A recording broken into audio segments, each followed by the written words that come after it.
Good afternoon, everyone, and welcome to our second webinar of the day. And this one is all about how to successfully transition from high school to college or university. And that transition is a critical stage in a student's life that involves social, emotional, and behavioral changes. It also involves additional challenges and responsibilities, be it academic or social, from choosing a college and a course to adjusting to dorm life, making new friends, and coping with academic pressure.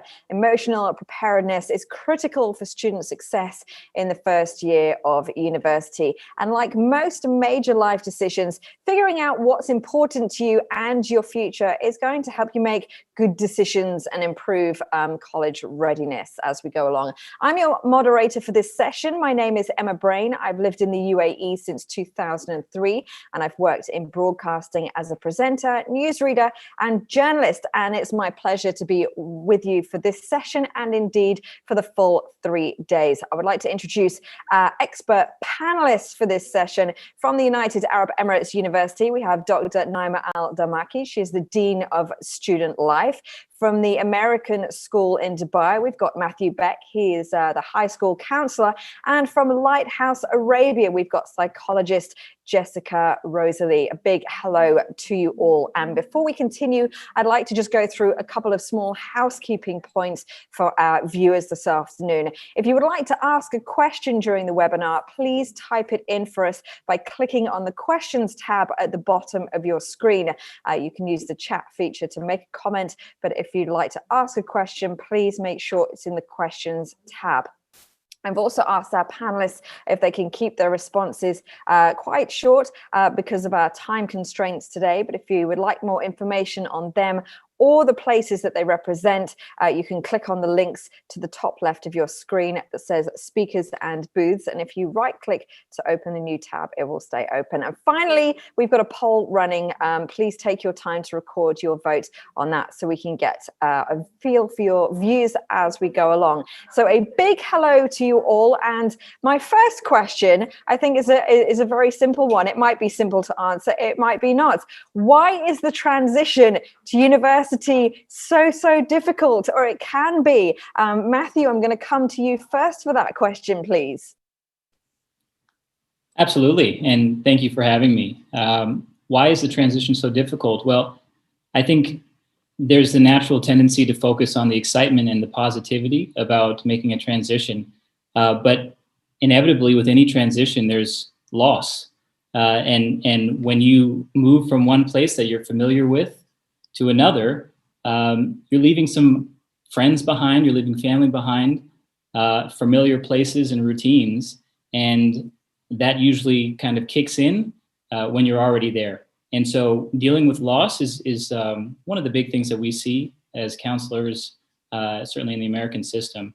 Obviously, new routines, time management, freedom of choice, shared living spaces. So there's a number of things that high school students don't have to deal with that they're learning for the first time. But I would say the number one aspect that we find is that loss that they feel.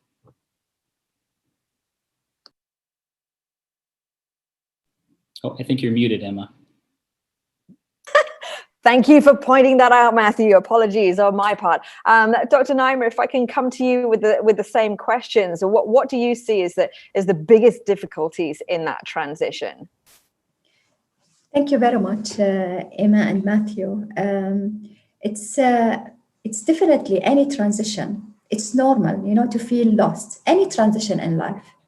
If we be specific by transition from school to university, for example, going to a totally different environment of learning, that's for sure will make them feel, lost, and maybe there is an ability of sleep as well. Like not just the transition academically, even personally. Actually, if you allow me, Emma, and my colleagues, I've tried once to during my work as a dean of students to stay overnight as a fresh student in the dorms. And I spent there 4 nights. I am telling you, I remember my first night was very difficult. I couldn't sleep. me with all of this experience in my life, you know, my background, my studies in the country, outside the country, even with all of this experience that I have, my first night was not easy at all. I couldn't like adapt quickly. I was trying to find people to talk with. It was very difficult, especially now with the COVID-19. I understood that it is very, very normal at any time of our life. However, it's very important to understand this and be aware of this and always ask for help.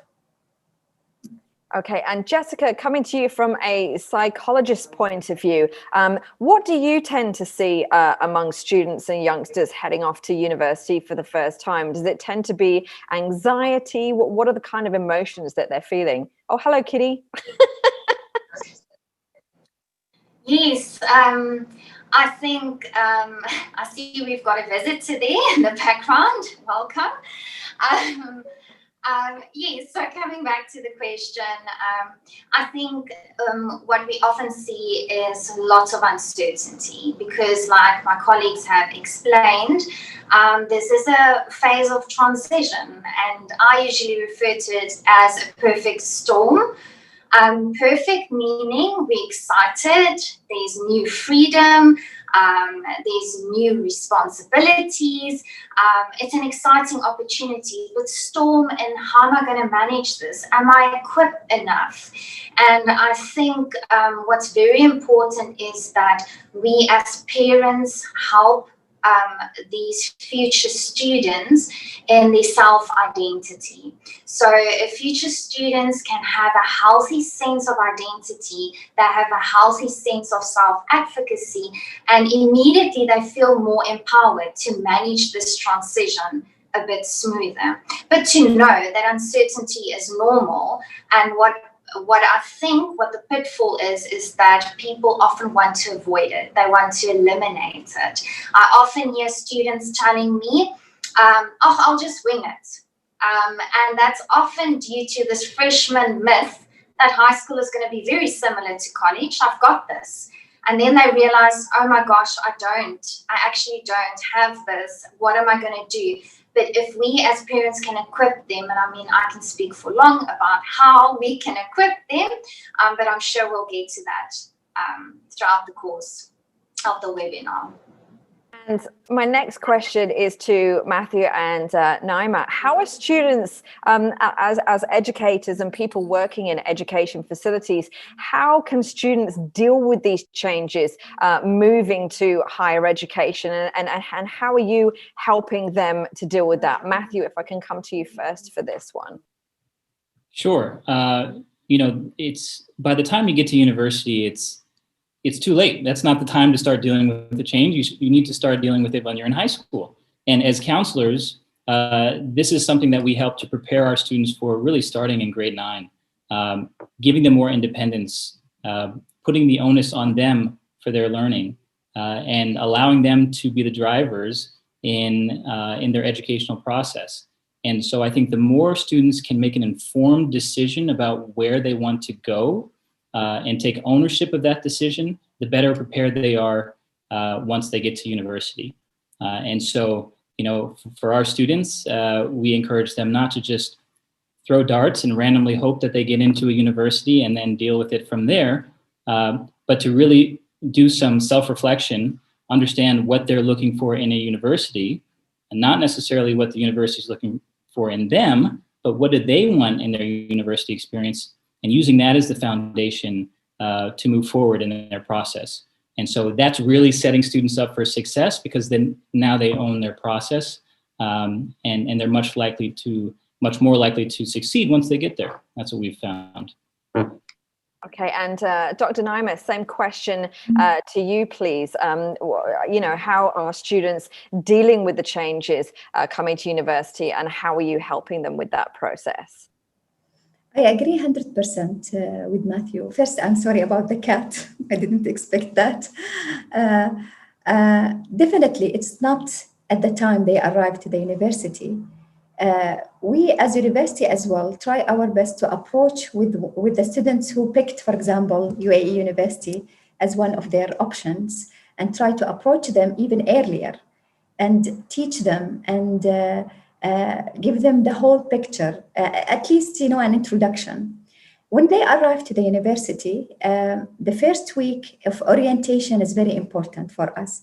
So the orientation week is our platform where we encourage colleges, departments, counseling service also, and different kind of services to be provided on that induction. It depends, it could be 1 week, it could be 1 month, but we believe in UAE University is a full year of induction. So we give them a full first year experience, starting with the first week of the orientation with different programs, help them. And also we use our own students as our ambassadors or peer advisors, or we call them uni buddies, where they can, it's different. If we are, scholars or administrative or faculty member, we try our best, to talk to them. Maybe for them also being in touch with us directly, it's overwhelming.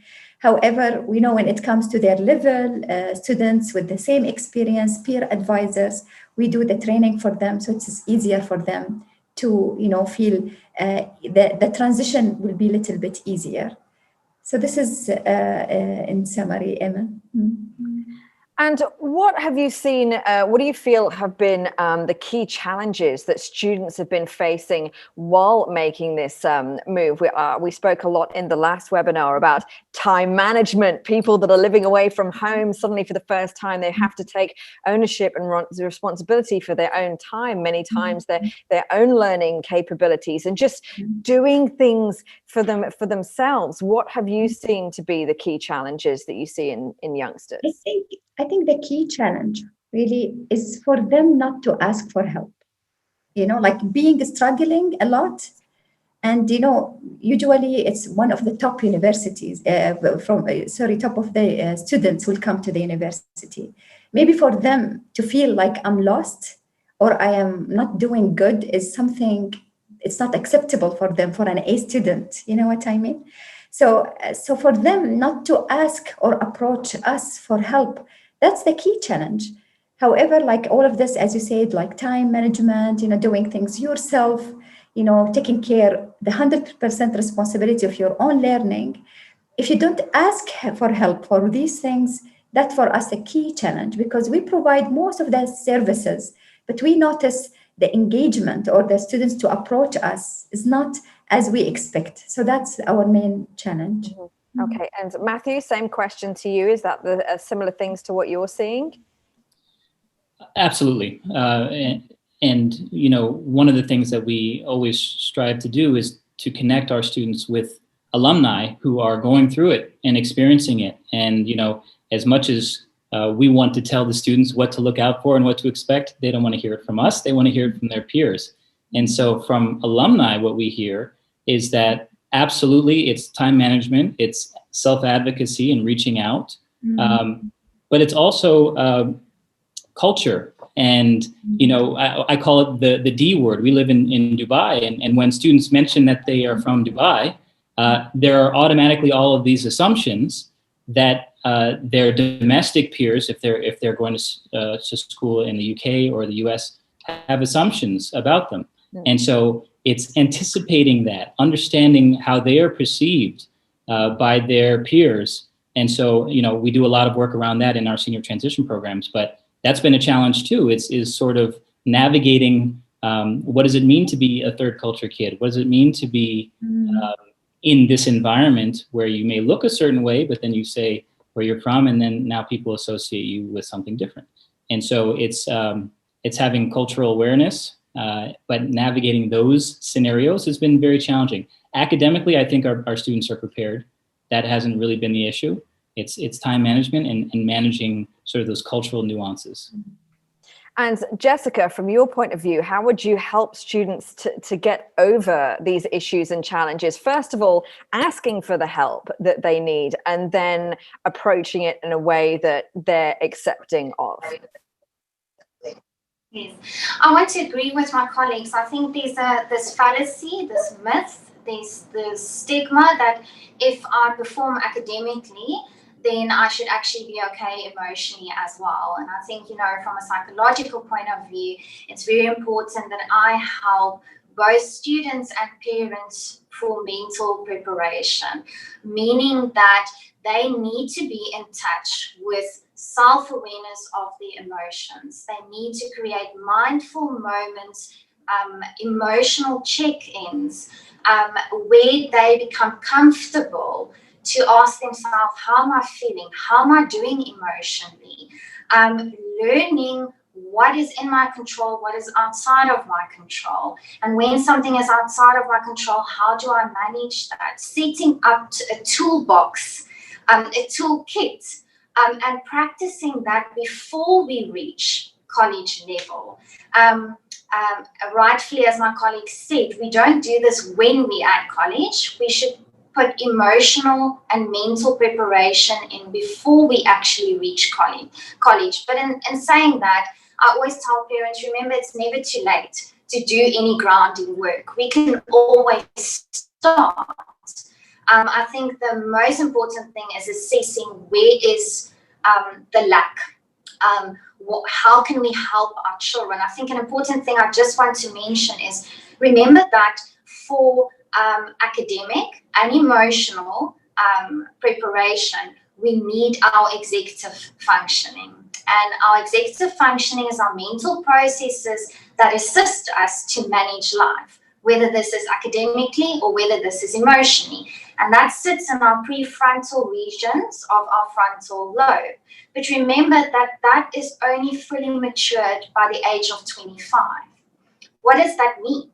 That means that the student, high school student, the child, they need a sort of a surrogate, an integrity partner that assists them, that modulates appropriate executive functioning, that modulates how to deal with life. How do I manage life?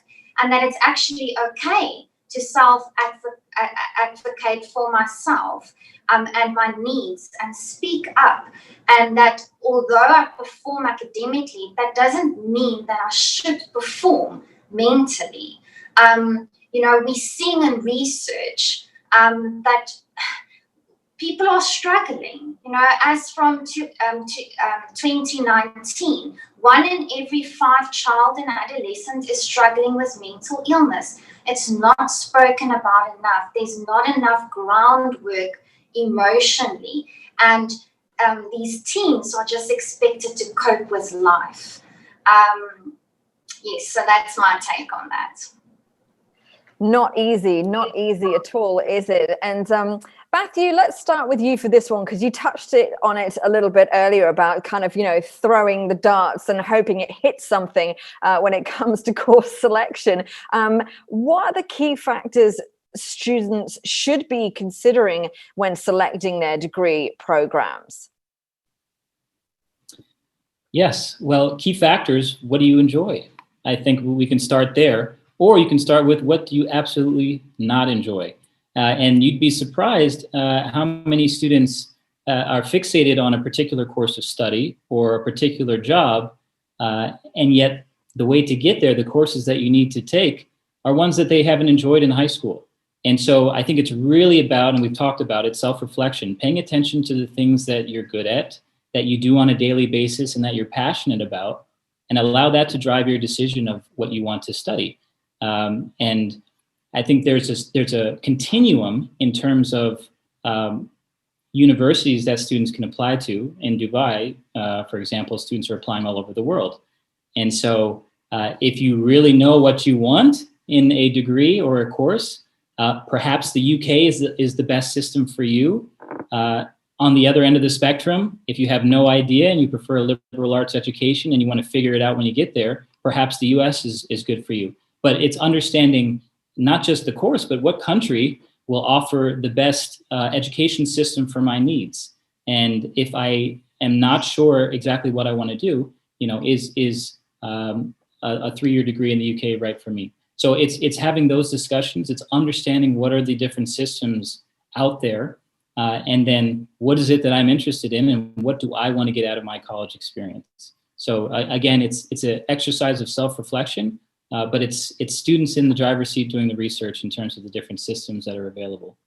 And I just want to sidetrack on what you've just said about, students making their own decisions. We come across education in quite a few instances where the parents put quite a lot of pressure on their children as to what they want them to study, what professions they want them to go in. So how do you kind of deal with that side of things?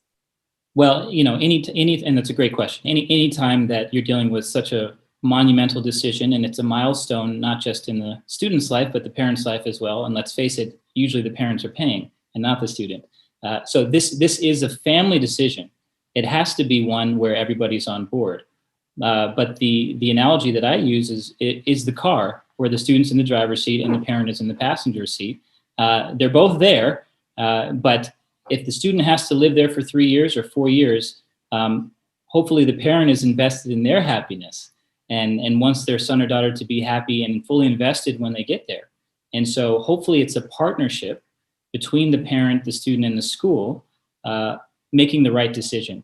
And there are other factors that are out of the student's control, like finances, like proximity to an airport. Some parents prioritize schools that they get right off of the plane and they're there, rather than driving 3 hours after a 24-hour flight. So there are different priorities that each family has, but I would still say that based on those parameters, the student should be the one making the final decision. And Dr. Naima, if I can come to you with the same question there. So what key factors do you think students should consider when selecting their higher education programs?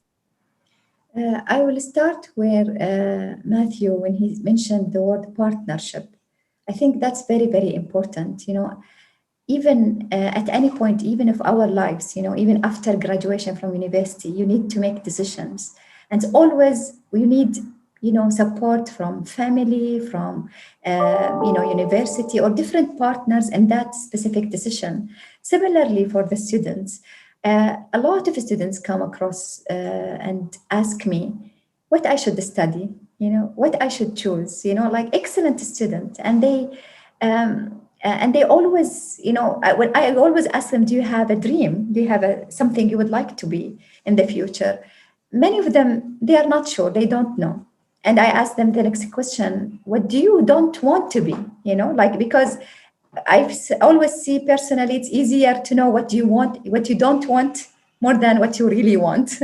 So I asked them these questions, and 100% parents and family has a huge impact on the student selection. And it's very important to have the discussion and help them with what they need, if they want it for just learning or if they want it specifically to have a career, or explore all of these options for them. It's a huge topic, Emma, and I think it's very important that we educate our students. That's learning for learning is very important. However, it's also learning for example, building a career or trying to find something, being an entrepreneurship, for example. Or it's very important also to understand that. So it is an important topic in the university. For example, we help them in the career center with the different tests, with the different exercises, to understand what they are, with their passions or their talent, how to work on it and build it during their studies. And what do you see as being the most common mistakes that students might make in selecting a course? I think, I will give you one example that happened to me personally. I think students, either they will be flattered, by seeing or feeling great by seeing someone they like a lot or they want to be. For example, my background is chemical engineering, and I am the only female in the department when I started in the UAE University. And we have 70% from the College of Engineering females from UAE as well. So we had a high intake of chemical engineering at that year because I gave a presentation. And I felt so bad, it was great for the department, but I felt that students, they just looked at me and they felt like, oh, we want to be like her. It's nice. But I know deep inside that's not what they want to do. So every time I give a presentation, I always tell them, please don't choose because you like me, or you like the way I gave you my story. So this is my advice. The students sometimes either they follow someone, they think, oh, this is my role model, I want, and deep inside they don't want really to do that. Or they follow their friends, that this is my friends, all my friends are doing, I will do this. Or let's say, for example, not feeling proud of what they really want to study. If you allow me with one example, and I end this topic, I remember one day I was sitting with a group of students in the, oh, I'm so sorry, the cat, the cat, so sorry, in the dining area in the university, and two students approached me, and I asked one of them what you are studying. She said it proudly, I'm studying engineering, like that, proudly. And I asked the other one, her friend, I said, what about you, what you are studying? And she was so shy and, and starting to say, I'm studying social science. I said to her, why you are shy? This is as important, or maybe even more important than engineering. Social science is as important as engineering and medicine, and it's time to work together. I said to her, in the future, you need to work together to bring us innovative solutions to help the community. So this is the main thing I would like to send this message to the students. Fantastic. I like that a lot. Follow your dreams and go with your heart. Matthew, what have you come across any clangers when students have gone, oh, I've just made a huge mistake, or how can they prevent themselves making those mistakes in selecting courses that maybe just aren't for them? Well, I completely agree in terms of, we call it putting on the blinders. When you're a horse in a race, you're not looking left or right. You're focused on your own process and not concerned about what your friends are doing. And I think that's a great start.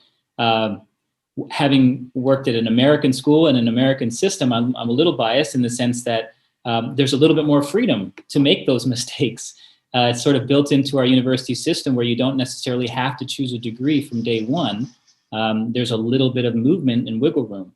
That being said, for students who are going to different systems, some of the issues that they've run into could be that maybe they haven't thought about the work experience or the placement experience that they could get, and the value in that they could get at the university level.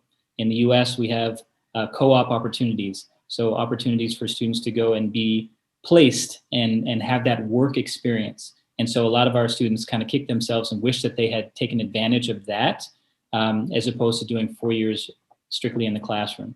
But for the most part, again, I think the work done ahead of time really pays off, because the students make informed decisions and they know. And in the event that a change has to be made, that partnership, returning back to the high school, having conversations with us. We always say, once a student, always a student here at our school, and utilizing the resources that are available to you, not just going back to high school, but also at the university level. What are those advisors saying? Are there potential opportunities for you to utilize the courses and the credits that you've already earned and transition into a new major? And so not necessarily getting down and out, but okay, having a growth mindset, positive mindset. How do we make this work? Okay, and Jessica, from your point of view on this topic, how would you deal with a student that maybe would say, oh, I've made a mistake, I haven't necessarily selected the right thing. How do I deal with it so I don't maybe feel like a failure and have to do a course correction, bring themselves back on track? How would you encourage someone to deal with that emotionally and mentally and get themselves back in that right frame of mind? I think, I think it's important that there was some groundwork before we get to college in terms of distress tolerance, knowing that life has got ups and downs and that we fail, we make mistakes. We're not always supposed to have it all together and figured out. And in adolescence, we go through a very important task that's called self-identity, developing a healthy sense of identity, understanding what is my values, what is my life narrative, about? Is that in line with my goals? We often give them value checklist to go and look at what is my 5 most important values and how can I incorporate that with what I want to do one day, and guiding them towards that. And I think, again, life isn't about always feeling happy and being successful. Life is about its waves, its ups and downs. We need to teach them skills for distress tolerance, skills when we make mistakes, and realizing that our mistakes do not define us. And if we have a healthy sense of identity and we had these integrity or surrogate, whether it's parents, mentors, psychologists, then we will be able to bounce back from that failure and not let that define us. And really just separate, okay, I've made a mistake, but that's not me and it's not my self-worth and it doesn't determine my self-identity. Yes. Okay, thank you so much. And Dr. Naima, going from school or college to university, higher education, it's a completely different way of learning, different environments. You've got different peers and all the rest of it. What role should schools be playing in preparing students to go into higher education? This is a very important part that's from point of view of universities, let's say. When we receive students from a school, sometimes in some cases we feel like we should re-educate them of certain skills that they need to have for the university. I think it's very important. Again, it's not alone as a school role. I think I like the word partnership, and I will shed light on it today and every day, from now on, especially now with the COVID-19. We've seen how it's possible now. Before we were not thinking about these possibilities. Like, for example, now we're having this webinar online, maybe some of us in different country. So why not now we can be present in the classroom, in the school, right? The university is there. Why not? It's both sides. It's not only the school, the role of a school, but if we can build this partnership very early, like as Matthew said, maybe 9th grade, and build this through well-designed programs by the school and the university, and help the students through. They will have a lot of time to digest, think about what they want to study, look at different options, and have the different programs that will help them and to connect to the university earlier. So I don't think that it's only the role of school. I think the main role is to start communication. So schools are welcome to come and approach us, and our doors are open. We would like to. We also have to approach schools, but if it's a main, let's say a main role, is start this collaboration. Fantastic. And Matthew, would you like to see more of that, more collaborations between schools and universities to help with this transition for students? I think that's essential. The partnership that schools have and counselors like myself can develop with the dean of students and college admissions officers really help to frame the programs that we do at our school. We know that we need academically rigorous courses at our school in order for students to be successful on the other end. So that's an example of one thing that schools can do at the high school level, is to provide students with appropriately rigorous courses. Encourage diversity of thought and conversation. When students go to university, we want them to be able to be contributors in conversation with their peers. Holding students accountable in high school. I think that's one of the areas that, we work a lot with parents in that area, where maybe in grades 9 and 10, the initial reaction is to jump to the rescue for their son or daughter, when really we know that only hurts them, in the future because mom and dad aren't going to be there. And so putting the onus on the student and encouraging that independence are all things that I think schools can do and just offer opportunities for students to explore their passions. And that really helps them to discover what they want to study in university. And we've already said there can be an extremely different way of learning and educating between school and university. So what can students do themselves to help improve their learning capabilities by the time they get there? So I'll keep going with that in terms of how students can improve. We keep talking about time management, and that I can't stress that enough. And I don't think students in high school realize how structured their lives are from 8 a.m. to maybe 3, 4 o'clock p.m. And there's a series of bells and lunches here and classes here, and it's all laid out. But then once you get to the freedoms of university, it's on the student to really organize their time.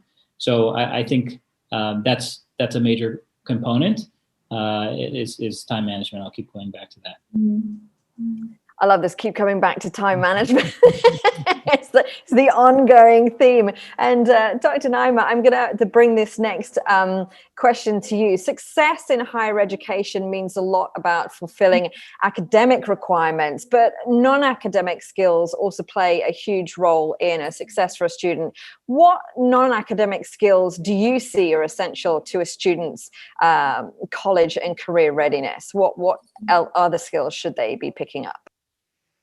I think since we are talking about transition, I think adaptation is one of the important skill that even with the pandemic now, we are all facing this, and it's an essential skill, adaptation to, changes, adaptation to different kind of environment, that my learning environment maybe I used to have during school is different than the learning environment in the university or colleges. It's like self-discovery while I'm working on, and it depends on what I really want to do. And I think being open-minded, and being tolerant, to mistakes, as Jessica said. Some students they are so like harsh on themselves, and in terms of having. It's coming from school thinking that should be organized, having straight A's and no room for mistakes. So I think it's very important to be tolerant with your mistakes, and also tolerant to, accepting different kind of ideas, different kind of environments. And very important, to know there are various kind of skills, as you said, like academically, that's one side. But it's very important to have this emotional intelligence, or let's say human skills. It's very important because whatever you will be, like for example, an engineer, it's very important for you to have different kind of skills that you will work in a team. So teamwork is very important. And since we're talking about the transition between schools and university, based on my experience long time ago, like 22 years ago in school, it was so like like working alone, studying alone, their own environment. But going to university, I start to learn to work with the team, and it was not an easy skill, but it's very important skill. So there are various skills I believe that students should learn, and we as universities as well have this responsibility to help them like gain these skills during their stay in the university. It's very important for them to understand why they are here in the university, why they are learning. Is it learning for learning? Is it learning for having a job immediately? Is it learning because I want to start my own business? By answering these questions, you will understand what kind of skills you need. Okay, fantastic. And Jessica, I'm going to start this next one off with you. When many students, when they head off to university, you know, they're living away from home for the first time. They've got to be responsible for their own time management. There's lots of extracurricular activities they can take in. How do they balance and become mature in balancing freedoms and responsibilities? Because some students might suddenly go crazy because they've suddenly got all this newfound freedom, and their academic side is kind of put on the back burner because they've suddenly discovered there's more to life. So how from your point of view do we deal with that? Yes, of course, that's very challenging because we come from the structured environment where there was an adult that was overseeing, keeping us in check and in line. As parents, we tend to rescue our children. We want to make things smoother. We want to help them to feel supported as much as possible.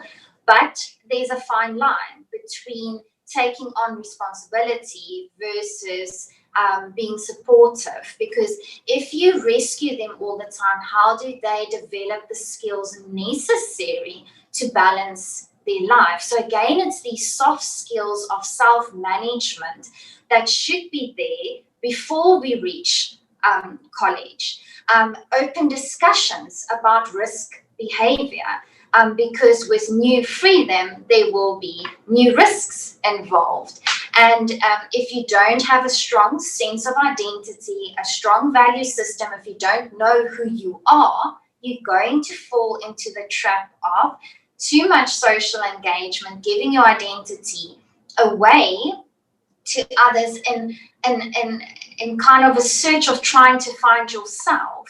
So open discussions about that. We know that, for example, substance abuse, that's a huge vulnerable factor for mental illness. And of course, whether we like it or not, that could be more accessible when we have newfound freedom, because there's no one looking over my shoulder. And if I can learn responsibility while I'm still in high school, if I know my value system, if we have open conversations about this, if I know who I can talk to, a supportive person, not necessarily my parent, because I might not want to share everything with my parent. I might not want to share these traps and challenges and vulnerabilities, but who else can be in place if I need to reach out, and I need this integrity partner to help me to stay in line with my values, to stay in line with my narrative while managing this whole new world of freedom and independence. And I'm just going to stay with you for a second, Jessica, because I just want to flip it. What about dealing with the parents that have suddenly got to let go of the reins and because it doesn't matter how old you get, we're still the babies to our parents, we're still the little kids. How do you deal with the parents that are just having massive anxiety over letting their child go into this new environment? Yes, and of course, it's very prevalent that teens pick up on that. So teens pick up, and that adds extra emotional stress on them, because not only are they now, am I going to cope, but is my mom actually going to cope? Is my dad actually going to cope? And they start worrying about them. And the transition is hard enough. I think it's very important for parents to go and sit and not wait until they leave to college. And I know I'm coming back to that, but mental preparation is so important. And to sit and to go and reevaluate and remind yourself, remember, there was a time that I didn't have children, where it was maybe just me and my partner. And to go and look at what other roles is important for me in life. What other values is important for me in life, an opportunity to find yourself again, because often we get so entrapped and so involved in my children is my life. And there wasn't a balance between still having my own identity, my own sense of self, my own time, versus also being a mom. We're not just a mom or a dad. We're also an individual. And going back to that, and obviously it's an adjustment. So be kind, be gentle to yourself, allow yourself time. You are going to feel that empty nest syndrome. You will feel that. So if you can acknowledge that that will be a part of this journey, then you don't sit and think, oh my gosh, what's wrong with me? Why is this happening with me? And I should get over this. And the more you're going to try and eliminate and avoid it and thinking you're okay, the more it just comes. So it's like that thing of, if I say, don't think of a pink elephant, don't for a second think of it, we all think of it. So, just be true and sit and reflect. And if that is something you're struggling with, allow that transition. See who you are without your children. Look at other roles. Like I said, remind yourself that you are not only a mom. And if this continues for too long and you're really struggling, reach out. There are mental health professionals that will help you with this process, that would love to support you through this. Fantastic. Matthew, as a counsellor in an education facility, what are the issues that you see? Do you see any students struggling with responsibility and then you found freedoms, and how do you kind of reel them back in again? Well, in the university setting, is that what you're referring to? Yeah. And so just to touch briefly on the parent aspect, because it ties in, is just like how we would have our students reach out to alumni, we have the parents also reach out to parents who have done it before. And so for parents who are watching, I mean, that I can't stress that enough, how helpful that is to reach out to other parents who have gone through it, maybe from your education system. For students who come back, usually in December and January, our alumni who have recently graduated and they come back, it's a really exciting time. Some students are so happy to be back because they're usually coming back from places that are frigid and coming back to Dubai, and they can go to the beach and it's lovely. Some of them come back excited, some come back exhausted because they have just taken exams. But I think the general consensus among students is that it's challenging. It's very hard, but their academics in high school have prepared them to be successful. And it's not that you need to come from the same, U.S. system to be successful in the U.K. or a British system to be successful in the U.S. university. It's the skills that you develop in high school. It's your intrinsic motivation that is going to get you through it. It is the growth mindset. It is the willingness to reach out. And so usually in that first month or 2 or 3, students have to figure it out for themselves. And it's challenging. And that's important in order for them to grow. So I think as educators and as parents, we can anticipate some hiccups to happen. I think we need to anticipate that so that when it happens, we can expect it and understand that this is supposed to happen. And part of the process for us is allowing students to understand the culture shock curve and being able to point to December of next year. And I can guarantee you by December, you're going to feel a little bit lower than you are right now. The weather's going to get colder, your exams are going to start happening, and the honeymoon phase is over and you're in it. And so you can anticipate that, and students know when they get there, this is normal. And then when they return after winter break, they have a sense of ownership. They feel like, you know what, I'm back in it. And so just allowing students to understand that what they're experiencing is actually very normal helps them to deal with and become more resilient to the things that they're going to experience. Okay, and Dr. Naima, what do you like to see being done to help create a positive relationship between students and higher education facilities? You mean in terms of projects or programs? As in terms of, making it a nice, safe, healthy environment for them. They're prepared emotionally and mentally, and they're getting all their ducks in line. So how do we make sure it's a positive, healthy environment for students when they get there? Yeah.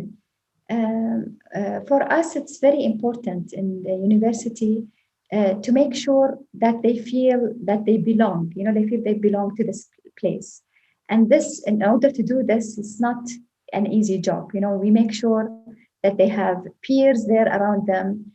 We welcome parents as well.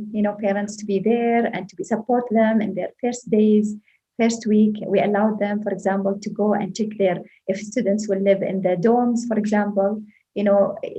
Families are welcome to check the rooms with them, help them to design the room in a way they like, and, have them a program where they can, express themselves, make friends. It's a very difficult, especially in the first days of sometimes months, for some students to feel that they belong to this place.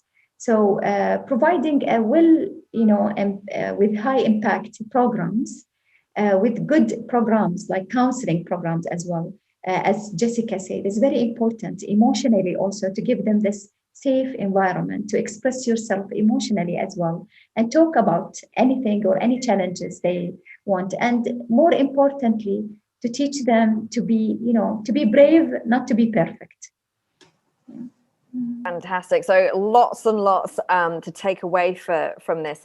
Thank you so much all for taking part in this. Before we wrap up, we do have some questions from our viewers. So I'm just going to throw those out there. Matthew, if I can come to you for this one first. My kids are in high school. How can I support them in transitioning from school to college? What can I do with that?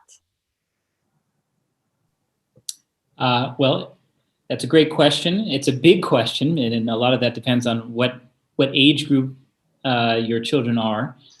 Probably don't want to start transitioning them too early in grade 9 or 10. But I would say certainly in grades 11 and 12 in the U.S. system, it's really starting to have those conversations about what that transition is going to look like, and not waiting until the last month of school to have the conversations around the dinner table about son or daughter leaving. I think from a counseling perspective, I would say be involved with the school. There's usually transition opportunities that exist with the school and parents. We have ceremonies where, farewell ceremonies and things like that. So I would say take part of that. Everything is the last one in senior year. So, this is going to be my last time taking this class, my last time playing on this sports team. Show up to the sporting events, be a participant in the school.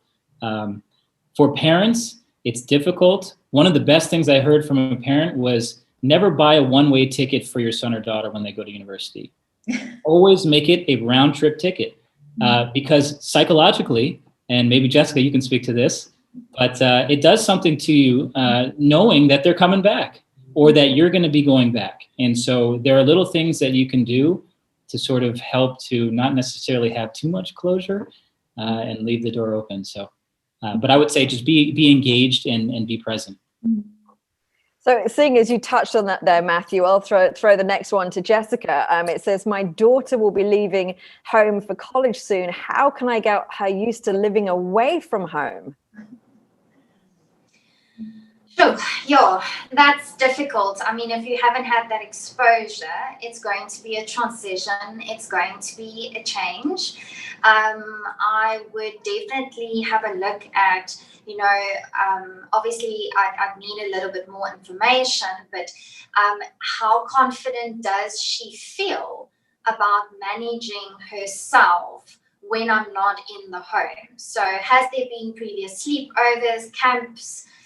Has she ever been away from home? How did it go when she was away from home? Sitting and reflecting, having conversations about what was hard, what was difficult for you when you were not at home, and managing that. So look, I guess we could have all these skills and we can have all the groundwork done. It's like everyone else said, you have to go through this. And each of us, it's a unique experience, and you're only really going to know what you're going to struggle with when you get there.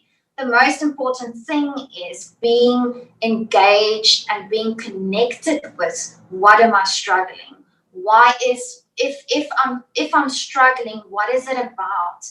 Talking about it, having someone that you can talk about, and for the parents to also allow their teens that freedom of mom or dad, I will let you know if I am struggling.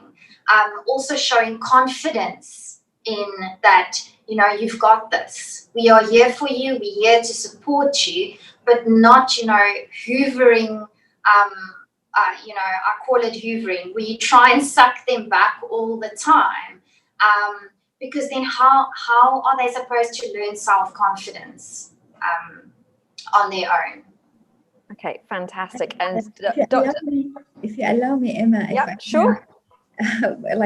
Follow up with Jessica, and I would like to share my personal experience with my father, because I want to say it from a point of view of the child, okay? Because it is when I was about to travel for my studies, and it was so different for first time for my family to have their daughter to be outside the country, so I know it's difficult for them.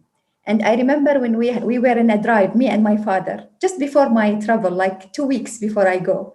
And I was driving, and in the way he was holding my scarf, he was sitting next to me, holding my scarf and sniff it like, oh my God, how you will go away from me. So it was so difficult for me. It was so tough. I was wearing big sunglasses, but my tears running on my face, and I was looking at different U-turns in the street, in the signs, and I want to go back home.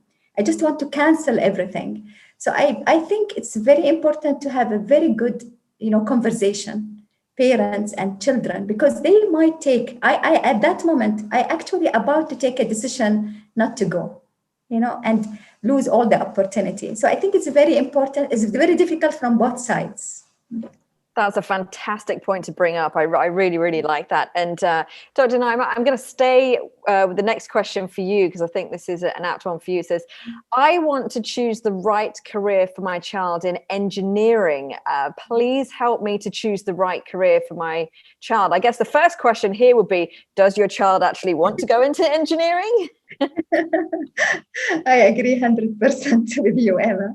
That will be the first question. If they both agree, as Matthew said at the beginning, if the child is the one who's driving and the parents are with them in this partnership, yes, that will be great if we start with that.